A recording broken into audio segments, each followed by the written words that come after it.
Allies exam पाठशाला में आपका स्वागत है। तो शुरुआत करते हैं पहली स्लाइड से। पहली ही स्लाइड में एक बहुत ही बेहतरीन दैनिक चिंतन दिया गया है जो हर विद्यार्थी को सोचना चाहिए। हाँ, उसमें लिखा है कि रोज शाम को 2 मिनट खुद से पूछें, क्या आज मैंने अपने दिन का सही उपयोग किया? मतलब अगर देखा जाए तो सफलता की असली चाबी यही आत्म मूल्यांकन है। बिल्कुल। और इसी मूल्यांकन की शुरुआत के लिए स्लाइड में एक क्विक रिकॉल चैलेंज है सभी सुनने वालों के लिए।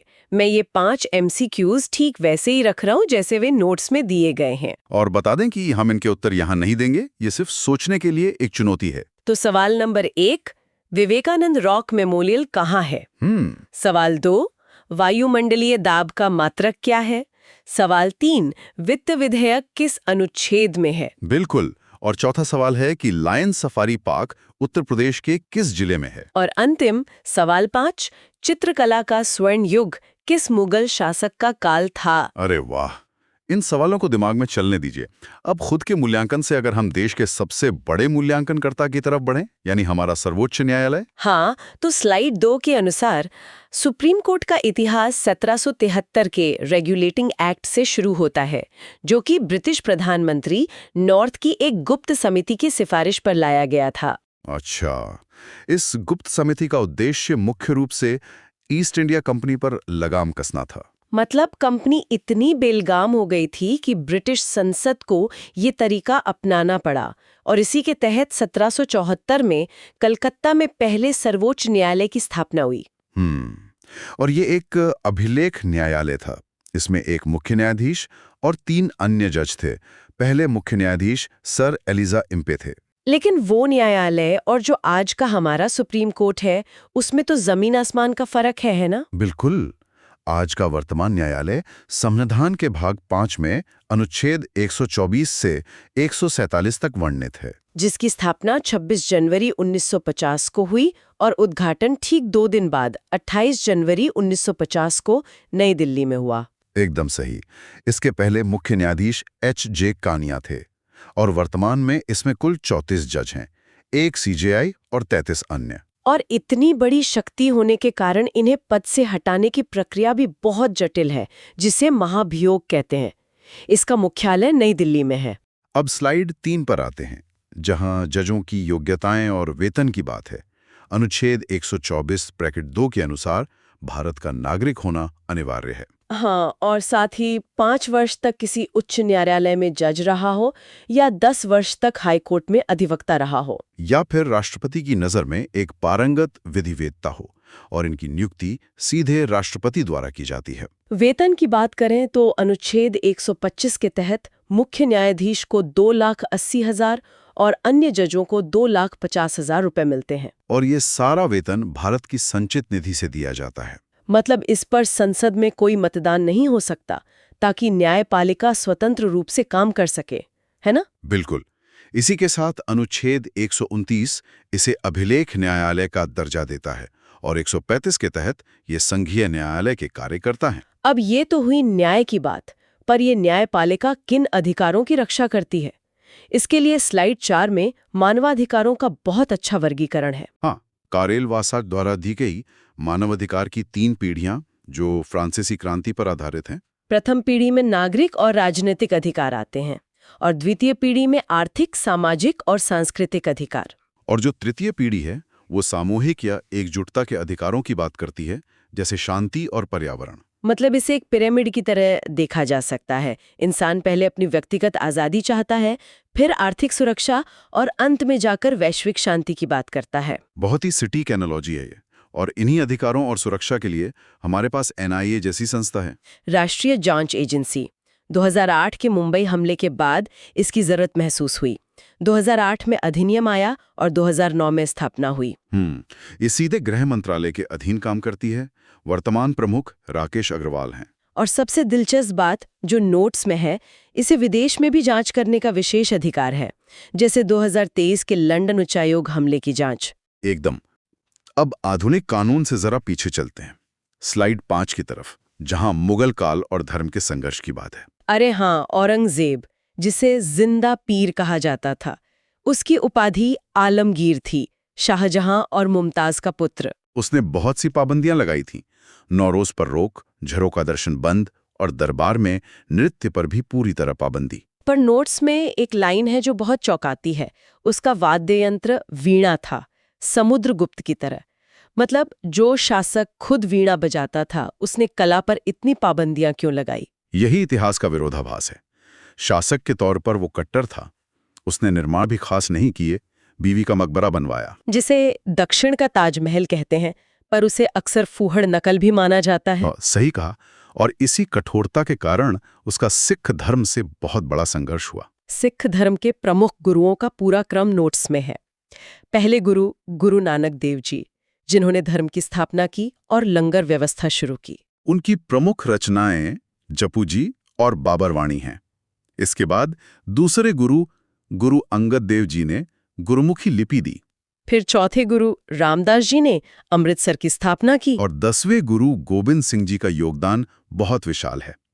1699 में खालसा पंथ की स्थापना, गुरु परंपरा को समाप्त किया। हाँ, पुरुषों के लिए सिंह और महिलाओं के लिए कौर की उपाधि दी। और औरंगजेब को फारसी में जफरनामा भी लिखा। लेकिन इसी टकराव में एक बहुत ही दुखद घटना हुई। 1675 में औरंगजेब ने 9वें गुरु तेग बहादुर जी को मृत्युदंड दे दिया था। बहुत ही पीड़ादायक इतिहास है ये। अब स्लाइड 6 की तरफ बढ़ते हैं, जहां आधुनिक भारत की मिट्टी और व्यापार की बात है। हाँ, जैविक और प्राकृतिक खेती। रसायनों के नुकसान को देखते हुए भारत का पहला पूर्ण जैविक राज्य सिक्किम बन गया है। और पहला केंद्रीय शासित प्रदेश लक्षद्वीप है। इसका राष्ट्रीय केंद्र गाजियाबाद में है। इसमें 2 नाम याद रखना बहुत जरूरी है। आधुनिक जैविक खेती के जनक अल्बर्ट हॉवर्ड हैं और प्राकृतिक या शून्य बजट खेती के जनक सुभाष पालेकर हैं। और जैसे खेती का तरीका बदला, वैसे ही व्यापार की नीतियां भी। 1992 के उदारीकरण के बाद विदेश व्यापार नीति में बड़ा बदलाव आया। बिल्कुल। 1973-74 का जो फेरा कानून था, वो बहुत कड़े नियमों वाला था, जिसे 1999 में फेमा से बदल दिया गया, आसान शर्तों के साथ। मतलब फेरा एक सख्त वार्डन की तरह था जो हर चीज रोकता था।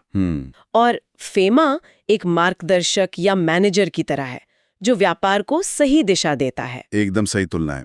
और व्यापार को गति देने के लिए स्लाइड 7 में स्वर्णिम चतुर्भुज योजना का जिक्र है। अटल बिहारी वाजपेयी जी का विचार 2001 से 2012 के बीच। ये योजना दिल्ली, कलकत्ता, मुंबई और चेन्नई को जोड़ती है। और देश का सबसे लंबा राजमार्ग NH-44 है। अंतर्राष्ट्रीय सीमाओं की बात करें तो त्रिपुरा 3 तरफ से बांग्लादेश से घिरा है। सिक्किम की सीमा चीन, नेपाल और भूटान से लगती है। असम की भूटान और बांग्लादेश से, और नागालैंड की म्यांमार से। और एक फैक्ट जो बहुत बार पूछा जाता है, हमारी सबसे लंबी सीमा बांग्लादेश के साथ ही है। अब जमीन से पानी की तरफ चलते हैं। स्लाइड 8, जल विद्युत परियोजनाएं। मध्य प्रदेश में इंदिरा सागर, तवा और बाण सागर हैं। उत्तर प्रदेश में रामगंगा, रिहंद और माता टीला। उड़ीसा में महानदी पर हीराकुंड है। केरल में इडुक्की। आंध्र प्रदेश में श्रीसैलम और नागार्जुन सागर, और बिहार में कोसी परियोजना है। तटीय पट्टियों को भी नोट्स में साफ समझाया गया है। दमन से गोवा तक के तट को कोंकण तट कहते हैं। और कर्नाटक से केरल तक का हिस्सा मालाबार तट कहलाता है। अब स्लाइड 9 में प्रमुख शहरों की पहचान दी गई है। हाँ, गाजियाबाद, जिसे गेटवे ऑफ यूपी कहते हैं, 1976 में मेरठ से अलग होकर बना, हिंडन नदी के किनारे। इसकी सबसे खास बात, इसने प्रथम ग्रीन म्यूनिसिपल बॉन्ड जारी किया।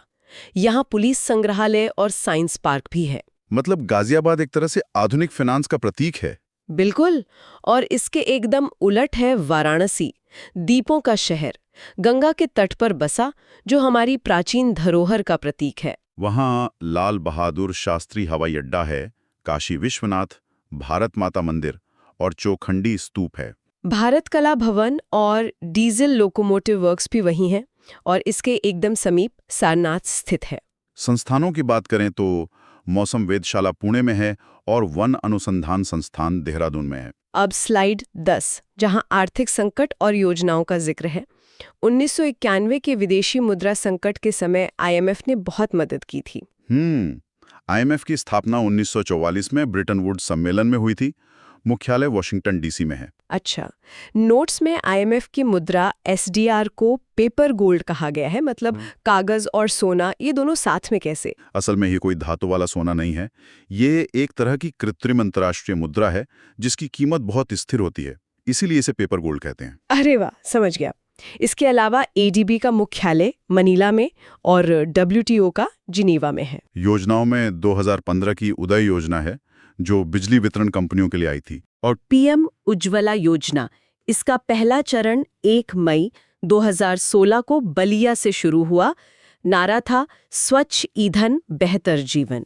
और दूसरा चरण 2021 में महोबा से शुरू किया गया। अब स्वास्थ्य और विज्ञान पर आते हैं। स्लाइड 11। अनुसंधान के चरण हमेशा समस्या की पहचान से शुरू होकर निष्कर्ष पर पहुंचने तक चलते हैं। रसायन विज्ञान में कुछ बहुत ही दिलचस्प बातें हैं, जैसे मिर्च का तीखापन कैप्सेसिन के कारण होता है, और कॉफी चाय में कैफीन होता है। ईंधन में आजकल एथेनॉल मिलाया जाता है। चमड़े के लिए टैनिन का उपयोग होता है, और तंबाकू में निकोटीन पाया जाता है। इसी स्लाइड में एचआईवी एड्स का भी महत्वपूर्ण हिस्सा है। एचआईवी वायरस जो शरीर की प्रतिरोधक क्षमता ही घटा देता है। रोग की पहचान 1981 में हुई और वायरस 1983 में खोजा गया। भारत में इसका पहला मामला 1986 में चेन्नई में सामने आया था, और हर साल 1 दिसंबर को विश्व एड्स दिवस मनाते हैं। नोट्स में एक बहुत ही संवेदनशील संदेश भी है कि मरीजों के साथ भेदभाव ना करें, सहानुभूति रखें। बिल्कुल, क्योंकि ये बीमारी किसी मेडिकल लापरवाही से भी हो सकती है। संवेदनशीलता बहुत जरूरी है। अब स्लाइड 12 से कला, वास्तुकला और ज्ञान की तरफ बढ़ते हैं। मंदिर वास्तुकला की मुख्य रूप से 3 शैलियां हैं। नागर शैली जो उत्तर में है, और कलिंग इसी की एक उपशैली है। दक्षिण में द्रविड़ शैली है, और मिश्रित रूप को वेसर शैली कहते हैं। मंदिरों में गुजरात में मोढेरा, सोमनाथ और द्वारिकाधीश मंदिर है। ओडिशा में जगन्नाथ और कोणार्क मंदिर है। और कोणार्क को ही ओडिशा का व्हाइट पैगोडा कहा जाता है। मध्य प्रदेश में खजुराहो है। महाराष्ट्र में सिद्धिविनायक, झारखंड में बैद्यनाथ और पश्चिम बंगाल में कालीघाट। तेलंगाना का रामप्पा मंदिर बहुत खास है क्योंकि 2021 में इसे यूनेस्को विश्व धरोहर में शामिल किया गया, और केरल में सबरीमाला है। वास्तुकला से नृत्य पर आएं तो स्लाइड 13 में भरत मुनि के नाट्य शास्त्र का जिक्र है। 8 शास्त्रीय नृत्य हैं, जिसमें सत्रिया सबसे नया है, 2000 में शामिल हुआ। वाद्य यंत्र सम्राटों की सूची भी बहुत शानदार है। पंडित रविशंकर, अमजद अली खान, हरिप्रसाद चौरसिया, बिस्मिल्लाह खान, शिव कुमार शर्मा और अनूप जर्रोटा। लोक चित्रकलाओं में बिहार की मधुबनी, महाराष्ट्र की वारली, ओडिशा की पट्टचित्र, राजस्थान की फड़, मध्य प्रदेश की गोंड और हिमाचल की कांगड़ा है। स्लाइड 14 में विविध ज्ञान है। द शैडो लाइन्स पुस्तक के लेखक अमिताभ घोष हैं। महत्वपूर्ण दिवसों में 15 नवंबर को जनजातीय गौरव दिवस, 10 दिसंबर को मानवाधिकार दिवस। द्रोणाचार्य पुरस्कार की शुरुआत 1985 में हुई। लाइफ टाइम के लिए 15 लाख और रेगुलर के लिए 10 लाख दिए जाते हैं। एमनेस्टी इंटरनेशनल की स्थापना 1961 में हुई, मुख्यालय लंदन में है। इसका लोगो बहुत ही गहरा अर्थ रखता है, कांटेदार तार से लिपटी मोमबत्ती। मतलब जुल्म के बीच भी उम्मीद की रोशनी, है ना? युद्धाभ्यास की बात करें तो सूर्य किरण नेपाल के साथ, धर्म गार्जन जापान के साथ होता है। और अब आखिरी स्लाइड 15, टेनिस के 4 ग्रैंड स्लैम, जहां विद्यार्थियों को सबसे ज्यादा कंफ्यूजन होता है। और ऐतिहासिक क्रम में देखें तो फॉर्मूला है WUFA।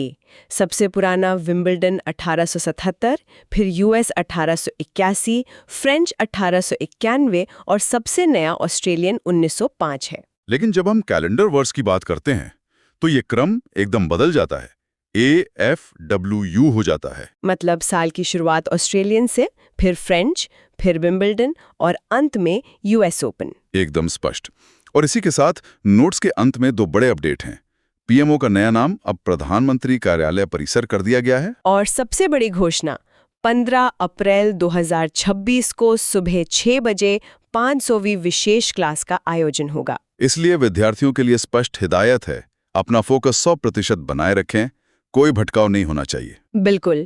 तो आज के इस गहन अध्ययन में हमने 1773 के रेगुलेटिंग एक्ट से लेकर आधुनिक ग्रीन बॉन्ड तक, औरंगजेब की पाबंदियों से लेकर मानवाधिकारों तक लाइन टू लाइन सब कुछ कवर कर लिया है। हाँ, 15 की 15 स्लाइडें बिल्कुल क्रमानुसार पूरी हो गई हैं। तो अंत में सभी अध्ययन करने वालों के लिए एक गहरा विचार।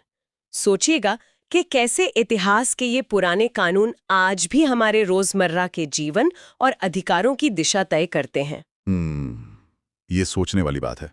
15 अप्रैल 2026 की स्पेशल क्लास के लिए अपना फोकस 100% बनाए रखिएगा।